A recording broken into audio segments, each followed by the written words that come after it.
Hello, everyone. Welcome, and thanks very much for joining us today. My name is Paul McGuinness. I'm the Head of Account Management at Spektrix, and we work with close to 400 arts organisations across the UK, Ireland and North America. And I'm delighted today to introduce our speakers, Claire Murray from Sheffield Theatres and Christina Hill from TRG Arts. Today's webinar is a repeat of the session that Claire and Christina presented at the 2018 Spektrix Conference in Leeds here in the UK.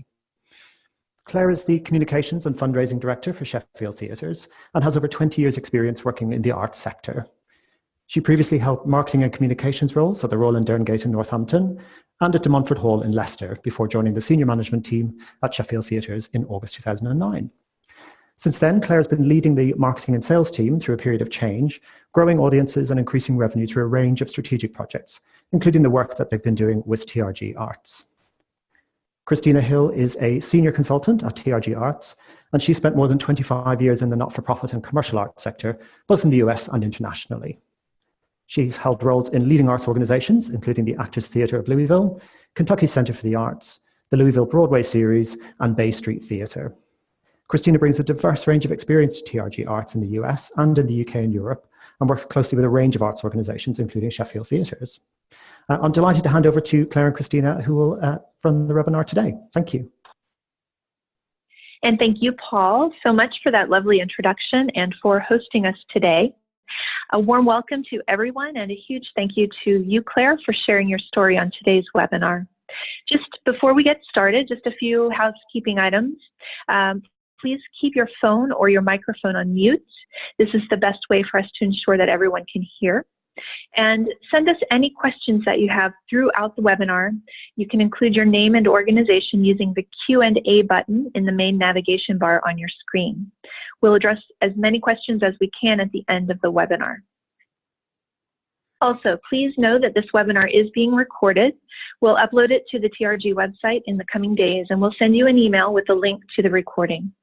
Now, we may not get to every single question here today, so please, if we don't get to your question or you want to follow up with TRG directly, send an email to letstalk@trgarts.com. So Claire, would you like to take it away? Thanks, Christina. Hello, everyone. It's lovely to speak to you all today. I'm going to dive straight in and start off with some background about Sheffield Theatres. So we're based in the UK's fourth largest city, and we're a major producing and presenting theatre complex with 3 auditoria across 2 buildings. We have the Lyceum, a beautiful proscenium arch theatre seating around 1,100 people, and adjacent we've got the Crucible, which is home to both a large thrust stage auditorium with a capacity of about 900, as well as a flexible studio space seating anywhere between 200 to 400 people. Our programme is diverse and ranges from large-scale touring shows to in-house produced drama, musicals, and every Christmas a pantomime. We also have an extensive engagement programme, which includes a community theatre company called Sheffield People's Theatre, a range of dementia-friendly activities, and a Fun Palaces programme of free interactive workshops throughout the year. Over the last 10 years, in common with most other arts organisations, we've been through a number of changes, and one of the most impactful has been the drop we've seen in public funding, which went from 24% of our turnover in 2010 down to only 12% in 2019. Today I'm going to talk to you about the way we've addressed the challenges we've faced and how we've managed making a change, and we've done that in partnership with TRG. So before I say any more about our experience, I'm going to hand over to Christina to tell you more about their approach. Great, thanks, Claire. So TRG Arts is a consulting firm. We're focused on helping build stronger arts and cultural institutions, and we consult with hundreds of organizations like these examples that you see here before you. And what we know from our experience working for more than 22 years across 4 countries is this, that art changes lives. And whether it's bringing communities together, starting conversations, helping people think differently, or just making life more fun, the arts have the power to make the world a better place.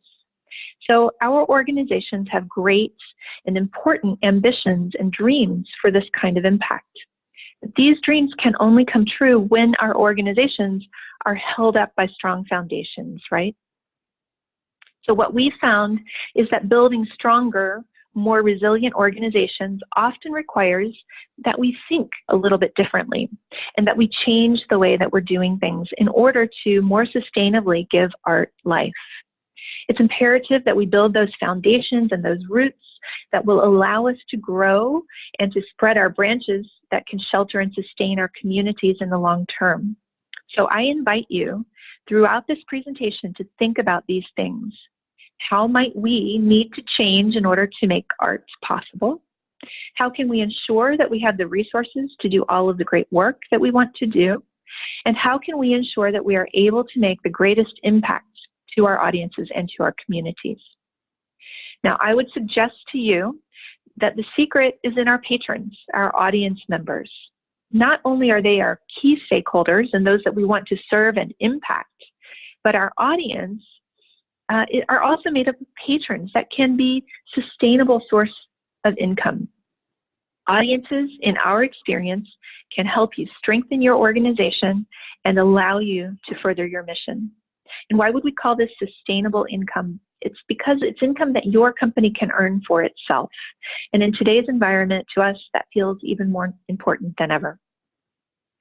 So how do we know where to start and where do we focus first?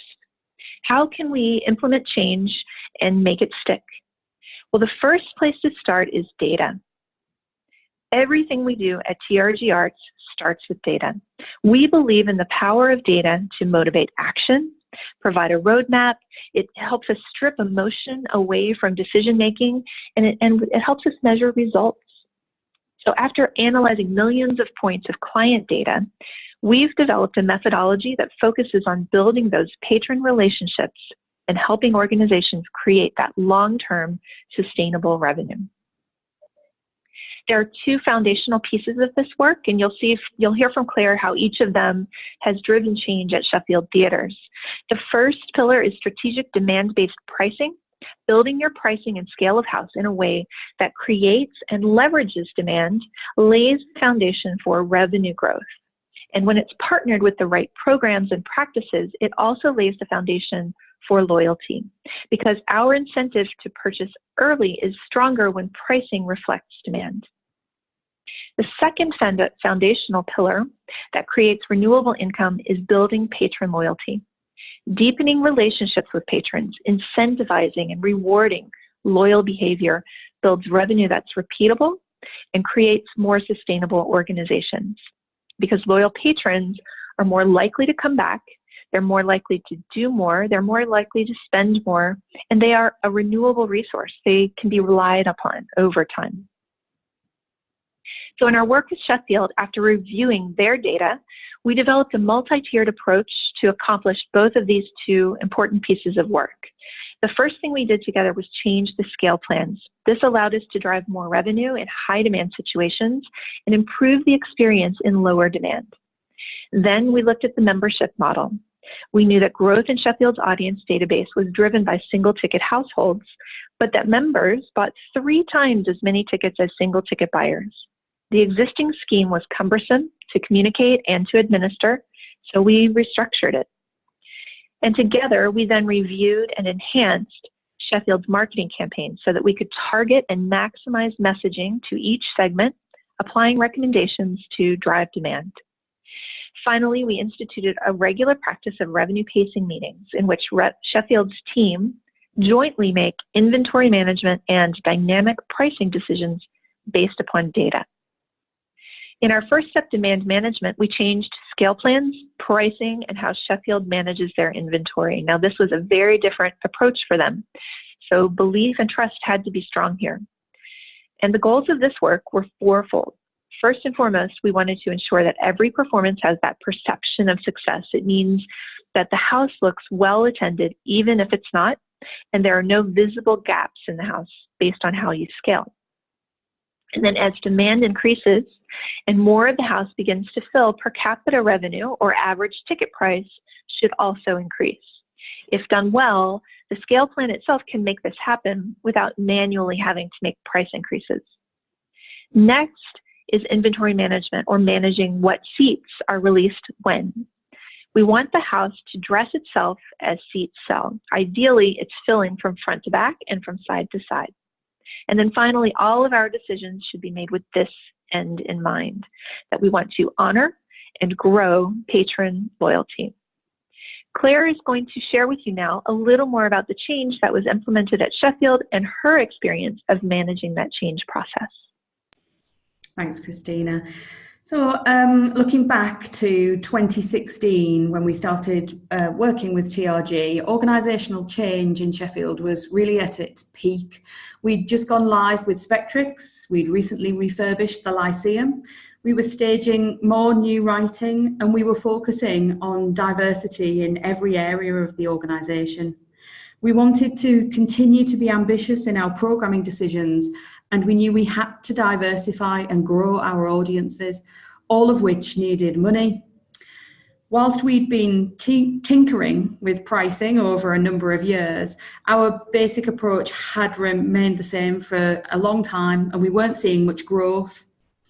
The Lyceum followed a traditional pricing structure with top price seats located in the stalls and the cheapest and most accessible price point located at the back of the balcony. When TRG looked at our data and presented the results to us, what they showed us wasn't really unexpected for us. The Lyceum sold front to back, with the most expensive seats in the stalls selling first. But their interpretation of this data was that we could capitalise on the successful shows by increasing prices, the prices of the seats towards the back of the house. They offered us a new pricing map to do just that. Meanwhile, in the Crucible, despite it being a one-price house all through the week and the only variance being the day of the week, we saw that customers were selecting the central area because they perceived those seats to be the best. This meant that on a low-selling show, we'd have huge visible gaps around the side of the house, making a sad sight for audiences and actors alike, and not a great experience. The proposal here was to introduce price bands, thereby encouraging people to wrap themselves around the stage. I'll be honest with you, and I'll tell you that we found TRG's recommendations pretty scary at first. They included a £15 ticket across every performance, no more concessions on our produced work, and in the Lyceum, the seats at the back of the balcony would be sold at the highest price. We thought removing concessions would create uproar, and we didn't believe that people would be prepared to pay a high price for seats in the balcony. But they assured us that the data doesn't lie, and of course they are correct. And so we set about making a change and trusted in their experience and counsel.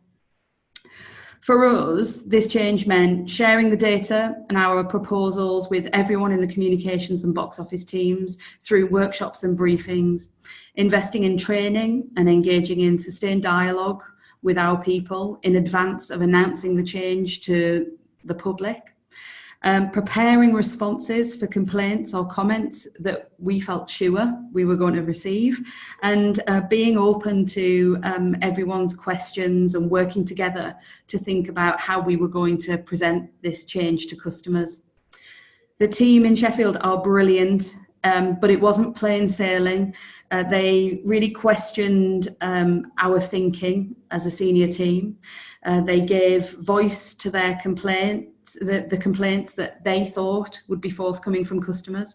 And I think the reason that they've embraced the change that we've made is that they were so involved in it and that they got to be heard. They understood the rationale and they believed in why we were doing it. We launched our new pricing with our new artistic director's first season in 2016. And although we were prepared to respond to any queries, we were really surprised that we didn't have many negative comments at all. And the results were amazing. We reduced the price of over 10,000 tickets in the first season, and we saw major increases in ticket revenue, as you can see here. And last June, when we went on sale. That was a real marker for the impact of the changes that we'd made. The new pricing strategy, combined with a marketing strategy that included messaging to book early, delivered our most successful autumn season on sale for over 6 years. Christina, would you like to talk a little bit about loyalty? Absolutely. Thanks, Claire, and thanks for going over that. I remember well when those results came out, how exciting it was for everyone after all of their hard work. So congratulations on that. Talking about loyalty, yes, the next step then in our work together was to start thinking more about relationships as opposed to transactions. So loyalty is about commitment, and it's about being there for each other. Loyalty is saying, I like you, I want to spend time with you, right? And when we talk about loyal patrons, we're talking about repeated behavior. Patrons that are engaged and want to be close to us. And when I say patrons, I mean anyone who takes any action with us. That could be ticket buyers, it could be people who are making donations or attending educational programs. Patrons are the individuals that make up our audiences. And our relationships with our patrons are like any other human relationship, right? If we want them to be loyal, to return, to be engaged, and to spend money with us, then we need to engage with them, and we need to romance them a bit. So that sounds and feels nice, right? But how can we prove the impact of loyalty? Well, what we've learned is that not all patrons are equal in terms of revenue to the organization. Of course, we love all of our patrons equally, but when we're talking about revenue, there are differences. And here's what we typically see in client data. 1 renewing subscriber is equal to 2 new subscribers, is equal to 15 single ticket buyers. And these are our infrequent buyers of individual tickets. So subscription is what we call a loyalty behavior. And we know that if we can drive more of it, we can build more revenue. So at TRG, we have an orientation to patronage that purposefully blurs the lines completely between our traditional silos of single tickets, donations, and subscriptions. This visual is our proprietary model that describes all of our patrons based on their behavior. It's not TRG's invention, but it's our description of what we've seen in the data for over 22 years. And here's how it works. Every patron is measured and then force ranked based on 4 criteria. The first is recency. How much time has elapsed since their last transaction? Frequency, then, is how many transactions they've done with us. Monetary, how much they've spent. And then growth, whether the other figures are growing or declining over time. So what you see here represents any organization's database. And we know that patrons can then be categorized into one of 3 categories. At the very top of our pyramid are advocates. These are people who are scoring the highest in all of those 4 criteria. These are our donors and consummate loyalists. These are probably people who you can name, people that you know within your organization. The next group down are buyers. Buyers are those that are taking multiple actions, what we call the magic of and. And those people who fall in this group vary at different institutions, but they're usually our members and our subscribers. And then at the bottom are the group that we call triers. These are largely made up of single ticket buyers. These are people who purchase and attend infrequently. Our goal is to get them from the first time to the next, or from the last time to now. So across all of our clients, we see that the largest proportion of our databases are made up of triers, these single ticket buyers that we just talked about. And on average, across our US client base, 90% of our database is usually made up of triers, and 10% is made up of both buyers and advocates combined. In the UK, this statistic is even more pronounced. An average of 99% of the database is made up of triers, and only 1% are advocates or buyers in the UK. So at Sheffield, we wanted to measure what their patron database looks like. So what we did was what we call a patron loyalty index. And this is an analysis that identifies each of their patrons and where they fall within the patron loyalty pyramid. So we looked at 7 years of data And we measured averages across the first 5 years and then the last 5 years so that we could understand how loyalty was changing over time. Here's what we saw. First, the breakdown demonstrates an even greater reliance on the least loyal patrons at Sheffield than we typically see at US venues. In 2011 to 15, Sheffield had just over 200,000 total households in their database, with less than 0.7% sitting in the advocate buyer buckets. In 2013 to 17, those numbers shifted. They grew. They now had about 16,000 more households, and advocates and buyers now made up almost 1.5% of the total. So not only did households and revenue grow, but in the recent sample, the balance of ABT started to change, and we saw triers moving up to buyers and buyers moving up to advocates. So, to strengthen our organizations, we need to get our patrons to do more. This means creating a loyalty strategy in order to deepen those relationships and move those patrons up the pyramid. To do this, we need to change our thinking from just finding audiences to driving patrons to the next step in their relationship with us. So the first element of a loyalty strategy is to construct a pathway for patrons to engage more deeply with us. And this staircase represents that patron journey. It's a series of consecutive steps that begins with new to file single ticket buyers, which is where almost every patron starts their journey. The next step for those patrons is to get them to buy again, right? And become repeat ticket buyers. From that point, we want them to become multiple ticket buyers, come multiple times in a given year. From there, we want to introduce them and engage them in loyalty products like membership or subscription, where they're making a commitment in advance for a number of activities. And then at that point, they're primed for philanthropic activity, to start to donate to us and become donors. And ultimately, at the very top here of the staircase, we're building a cohort of advocates, people who are highly invested with us. And then when we begin to move patrons up this path, this is just an example of the impact that that loyalty can have. This is an overview of our findings for a US theater client. And numbers will vary by market and by client, but the ratios are always very similar. So look across the top and bottom rows of this chart. Revenue yield and renewal rates increase significantly with each successive buyer type. The more loyal the patron becomes, the more they spend, and the more they continue to engage and invest. And look at the middle line. The cost of sale to create subscribers is high. It's the highest in this analysis, but look what happens to the cost of sale after that. It goes way down. It's indeed cost effective to get a subscriber renewal or an upgrade to a subscriber donor. And the big payoff is, once a patron becomes a donor, look at the revenue yield for renewing subscriber donors. And they have higher renewal rates and lower costs of sale. So I mentioned that numbers vary from client to client, but the story is similar. So on the next slide, you see the increased value of members versus single ticket buyers at Sheffield. So one member at Sheffield is worth 3 single ticket buyers from a revenue perspective. Claire is now going to talk a bit about our work together on Sheffield's loyalty programs. So we'd already seen significant growth in membership over several years, and we thought we were doing pretty well in this area.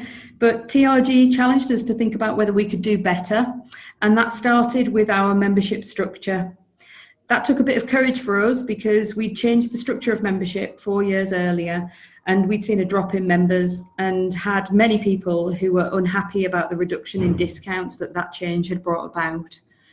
We didn't really want to mess about with membership and cause more upset, but we had the chance to face up to the fact that we were still living with a scheme that was complicated to understand and laborious to administrate, with 8 different levels and different costs depending on how you paid.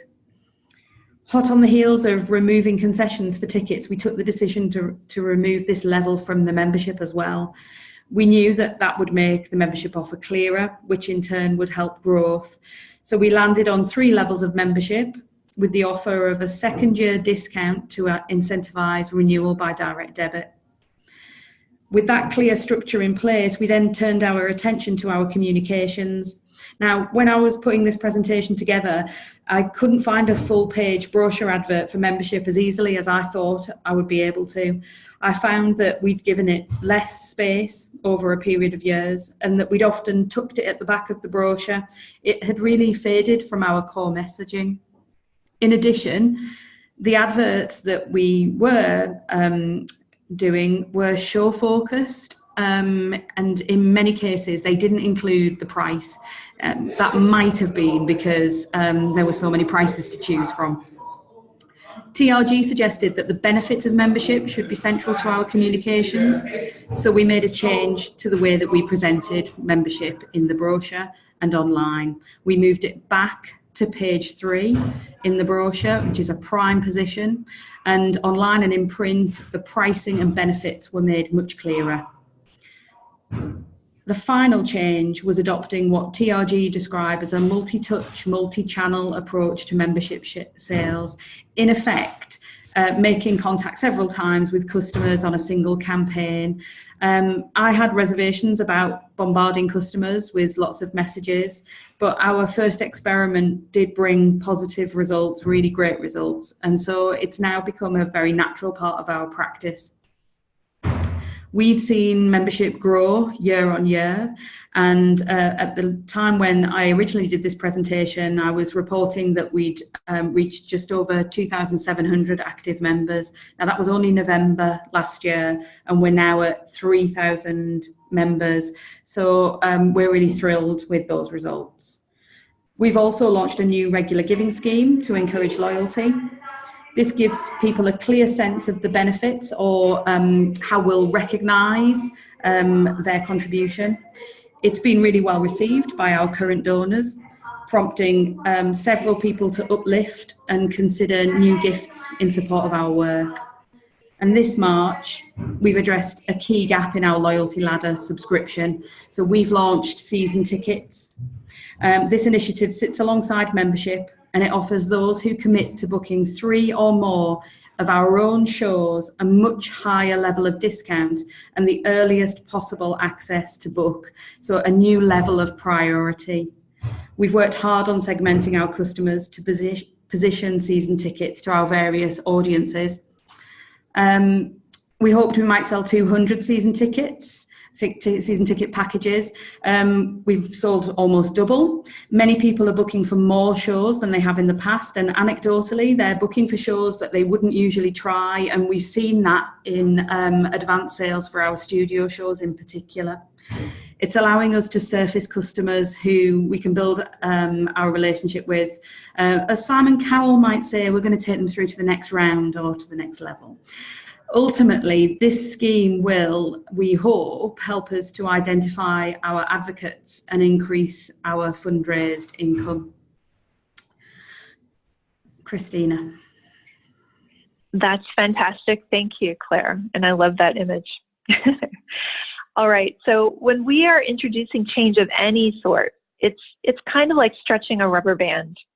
Imagine what happens when you stretch a rubber band. It takes a lot of effort to form a new shape, right? And when we release the pressure, it wants to relax back to its original state. So now imagine that you're stretching a rubber band, but you have a ball and you're sort of stretching it around that ball. What happens at that point? It stays in that shape, right? Because it has the support underneath. So the point is that the right foundation in place can mean that change can take hold and it can persist. We no longer have to work so hard, and the change that we wanted is now in a steady state. But you have to be prepared to create that foundation, right? So there are 4 things you need to think about in leading change. The first thing is people. You need to ensure that the people who are implementing and who are affected by the change are informed and aligned with where you're going and how you're going to get there. Teams and individuals need to be working together and rowing in the same direction. They need to be connected and they need to be collaborating. And each person needs to understand how they can and should be contributing to affect the change. They need to feel empowered and they need to be held accountable. The next area of focus is culture.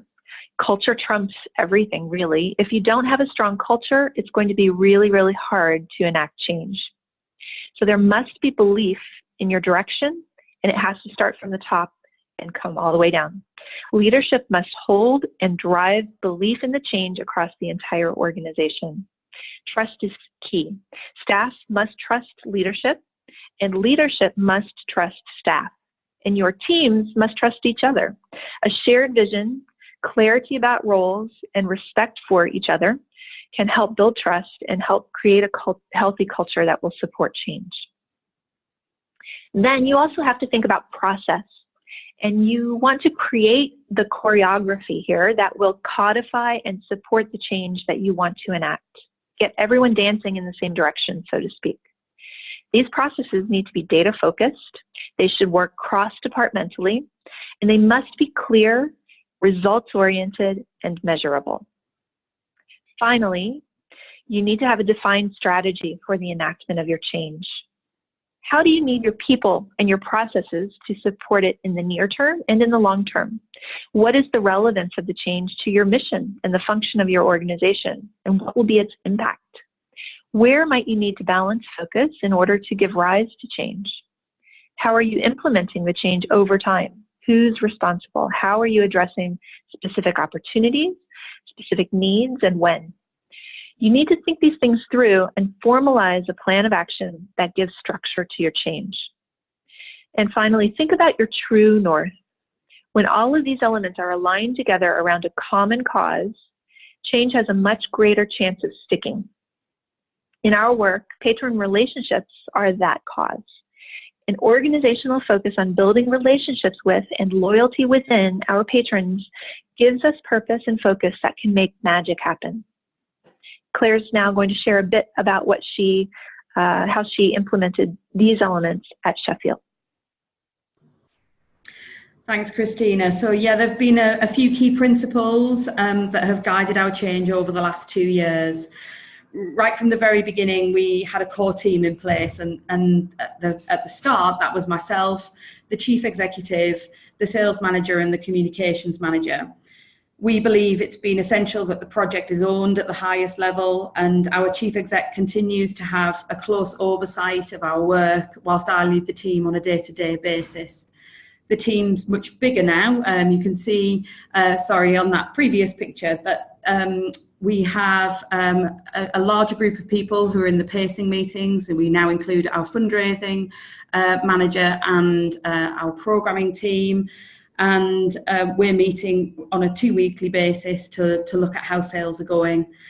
The box office are also engaged with the work and thinking about what we should be doing next. So this is a picture from an away day that we had last year.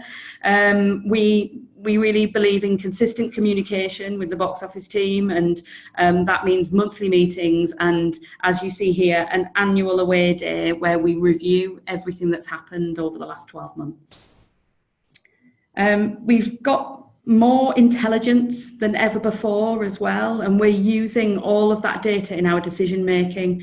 We've had several reports created by Spektrix, and they support our fortnightly pacing meetings, and tons of data from TRG, and we share that with everyone so that they understand what we're doing. For example, here, knowing how much income we could generate if we retained more people has really helped us to galvanise the box office behind our latest drive on retention and reactivation. And then customers, as Christina said, customers are at the heart of this change, and we're watching and analysing customer behaviour in a new way. We're using the triers, buyers and advocates model to understand the relationship we have with our audience, and we've now tagged those audience types on Spektrix, which is helping the box office to have conversations with people that's appropriate to the kind of customer that they're speaking to. There have, of course, been many challenges along the way.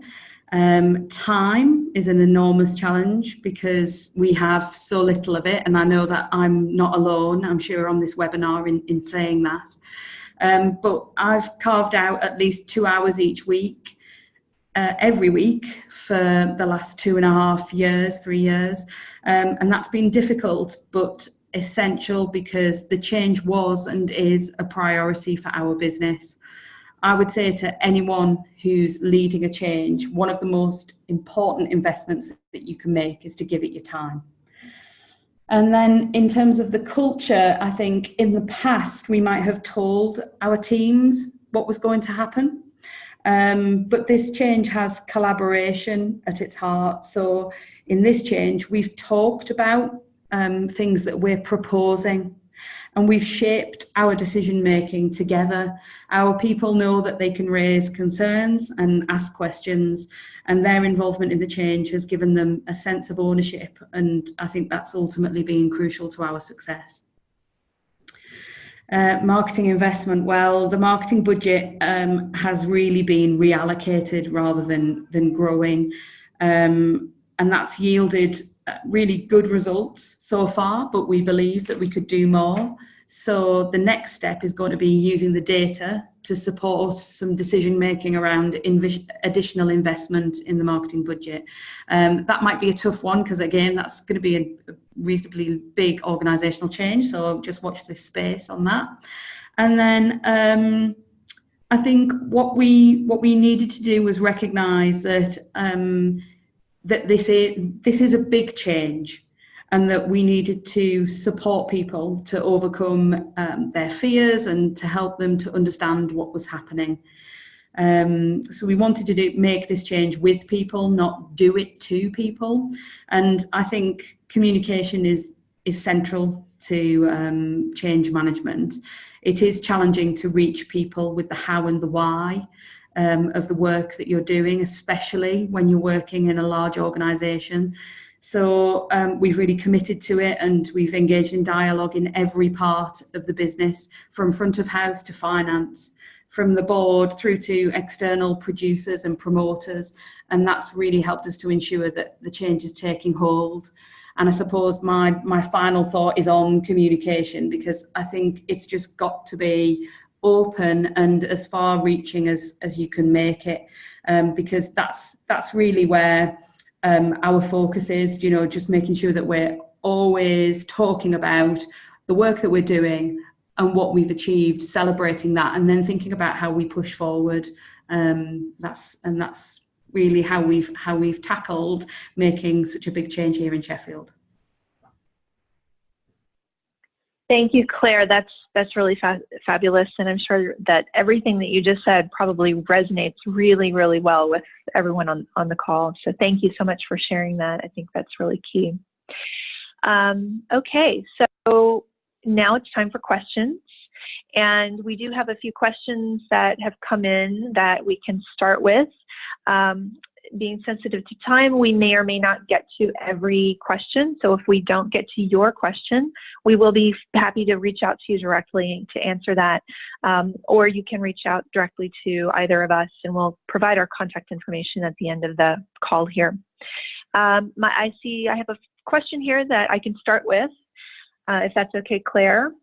I see a question about pricing. I'm really not sure if our pricing is right. How can I help gauge whether we're charging too much or too little? Okay, well, I would say start with data. It's, as we said at the beginning of the presentation, everything that we do starts with data. And when we evaluate pricing, we look at 3 to 5 years of data in order to understand trends, and also to set optimal, then based on that information, set optimal pricing and scaling from the start. So, we look at things like how does your house fill? How are your price points being purchased into? What are the trends across your audience, across the way that your scale of house and your pricing is currently working? From there, once you have that understanding, then you can build something that responds to that. And it's critical at that point, then you build a regular practice of monitoring and managing after you have built your new scale and your new pricing. We recommend regular revenue pacing meetings, weekly meetings that include not only the box office or salesperson and marketing, but also other members of your organization that touch tickets in any way. And looking at the data, looking at how your shows are selling, really setting goals and monitoring your sales pacing against those goals. And not only monitoring against goals, but monitoring against past data. So are you able to look to see where you should be? We use tools to bring in data and understand where should we be at this point in our sales cycle. If we're ahead, great. How do we respond to that? If we're behind, great. How do we respond to that? So those things are really important. And then just test. Price up when you have demand, when it's warranted, and then monitor for price resistance. And just note that price resistance really is indicated when you have slowing pace at your top price points. But note that if you still have seats available at lower price points, it's probably not price resistance. So it's all about looking at data to make decisions early on, and then to monitor and measure and respond throughout time. Claire, here's one for you. So the question is, how did your audiences respond to higher prices, and how did you address any challenges? Okay, so I think, as I said, we were really prepared. We expected a lot of feedback from audiences, and we were surprised that we didn't get as much as we anticipated. And I suppose our lesson there was that people aren't necessarily looking at pricing and analysing it as closely as we are, which is a valuable lesson, because I think you can get a bit bound up with agonizing over pricing decisions and trying to predict how people will react. And sometimes you need to just try it, and you will find out how people react. So we were communicating that tickets were available from £15, so only advertising the lower price. But we were also communicating that there were more of those tickets at a lower price, and encouraging people to book early to get those. And I suppose the thing that we worried about the most was that people would be upset about the loss of concessions. But because we now had a much wider range of prices and more lower prices, actually people were able to get tickets at a better rate than they would have got if they'd have bought a concession. So that's probably why we didn't feel any bite back from the loss of concessions. And also, I think just a quick word about how brilliantly our box office team handled customer inquiries and bookings as well, because I think often you don't start off with complaints, you start off with questions, and how you handle them dictates whether they become a dissatisfied customer or not. And my box office team were brilliant at talking to people about what kind of price they were looking to pay, and if that price weren't available on a show, finding one of the performances that maybe did still have some of the lower prices available.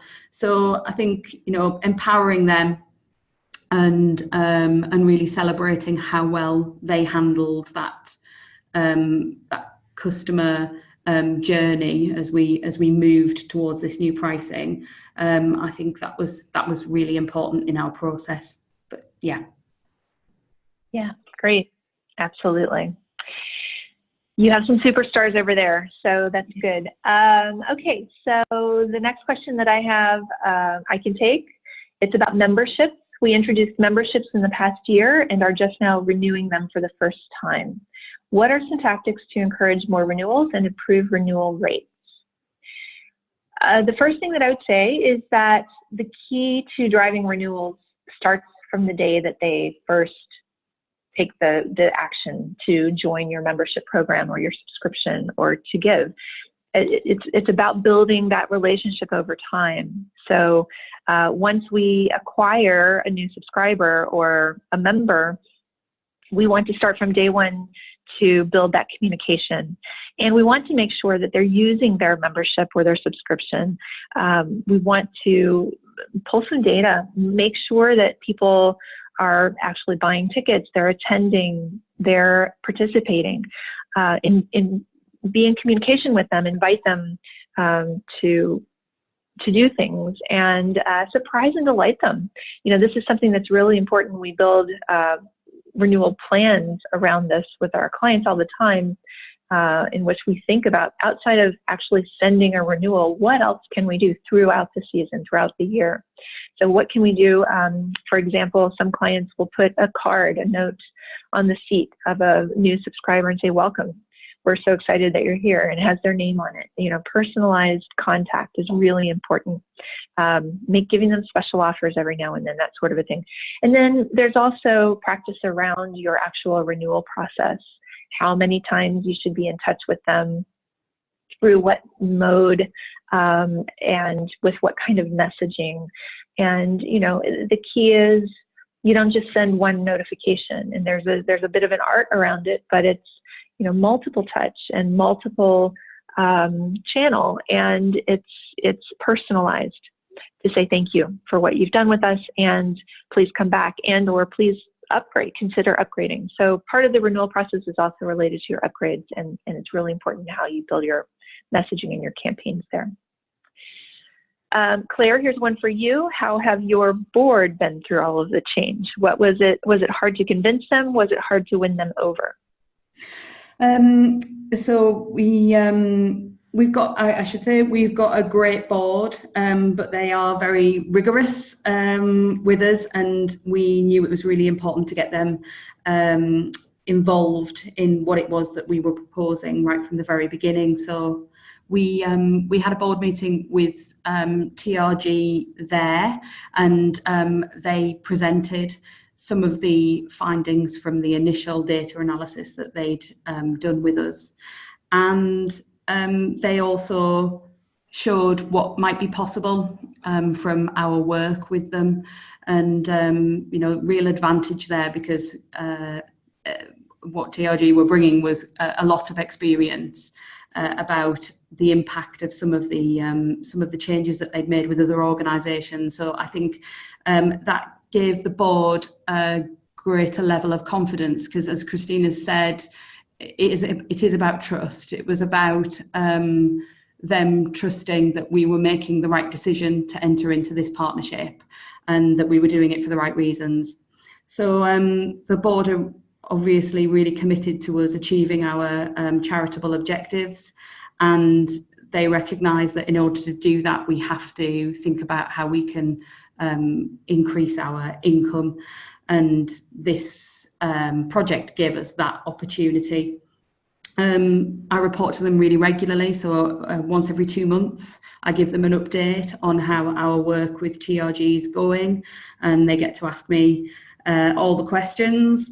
And I think it's been really important to make sure that, as well as talking to them about how income is being impacted and how we're seeing greater levels of revenue coming through the box office and through fundraising, I think it's really important to also talk to them about the loyalty that means that we're seeing, as well as talking to them about how we're investing in audience development, because obviously that's something that's absolutely central to our mission.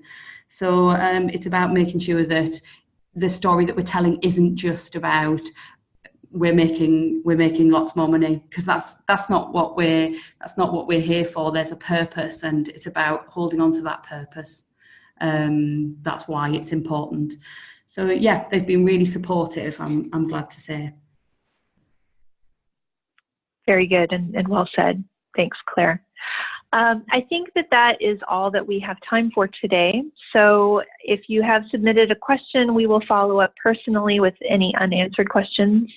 If you would like to download Sheffield's case study, you can find that on our website. The link is on the following page. And I want to just say thank you so much to you, Claire, and to Sheffield, and also to Spektrix for your partnership in today's presentation, and always, every day. Please do get in touch with us if you'd like to talk about anything that we've discussed today. You can drop us an email at letstalk@trgarts.com if you'd like to talk further, and Claire's information is here as well. I'm sure she'd welcome any contact. And as a reminder, we will also share the recording with you so that you can watch this and share it with your colleagues. So thank you so much for attending. Enjoy the rest of your day or your evening, and goodbye.